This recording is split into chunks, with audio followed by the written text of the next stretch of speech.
A dead man washed onto a beach. On his body were secret military papers. The papers said the Allies were not going to invade Sicily. They said the real targets were somewhere else: Greece, Sardinia, other places. And when German intelligence saw those papers, they believed them. But the dead man was not who he seemed. His name was fake. His mission was fake. Even the love letters in his pocket were fake.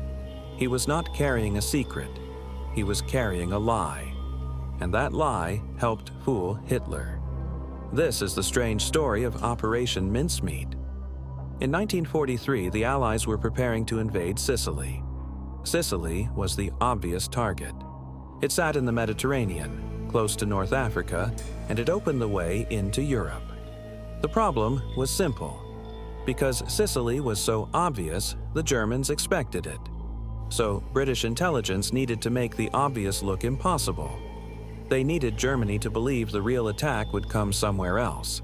The plan they created was almost unbelievable. They would take a dead body, dress it as a British officer, give it a fake identity, then place false documents on the body. Those documents would suggest that Sicily was only a distraction, and that the real Allied attack would target Greece and Sardinia. The body would be released off the coast of Spain. Spain was officially neutral, but German agents were active there.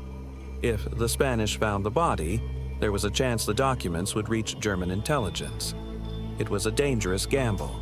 The British created a fictional officer named Major William Martin of the Royal Marines.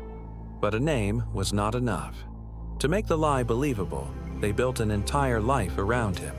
He carried letters, receipts, keys, a photograph of a woman, even personal items that made him seem real.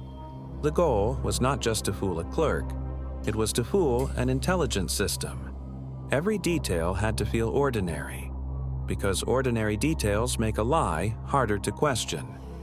In April 1943, the body was placed in the sea near Huelva, Spain. Soon it was found. The documents were examined. Copies reached the Germans, and the trap began to work. German leaders took the bait. They believed the papers were real. They believed the Allies might attack Greece and Sardinia. Troops and attention were shifted away from the true target. Meanwhile, Sicily remained the real objective. In July 1943, the Allies invaded Sicily. The operation succeeded. The deception had not won the battle by itself, but it helped confuse the enemy before the first troops landed. What made Operation Mincemeat so powerful was not just the body, it was the story around the body. The fake officer had to seem human. He had to seem careless enough to die with secret papers. He had to seem important enough to be trusted, but not too perfect, because a perfect lie looks suspicious. So British intelligence gave him flaws: a private life, a personal history, small, ordinary objects. A man who never existed became one of the most convincing agents of the war. For years, the identity of the body remained hidden. Later, he was identified as Glinder Michael, a man whose body had been used in one of the most unusual deception operations of World War II. It is a disturbing part of the story. A forgotten man became the center of a plan that moved armies. Operation Mincemeat showed that war is not fought only with guns, tanks, and bombs. Sometimes it is fought with paper, with timing, with psychology, with a story the enemy wants to believe.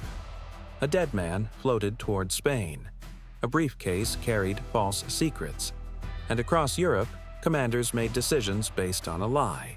The Allies called him Major William Martin. Germany believed him, but he never existed, and that was exactly why he worked.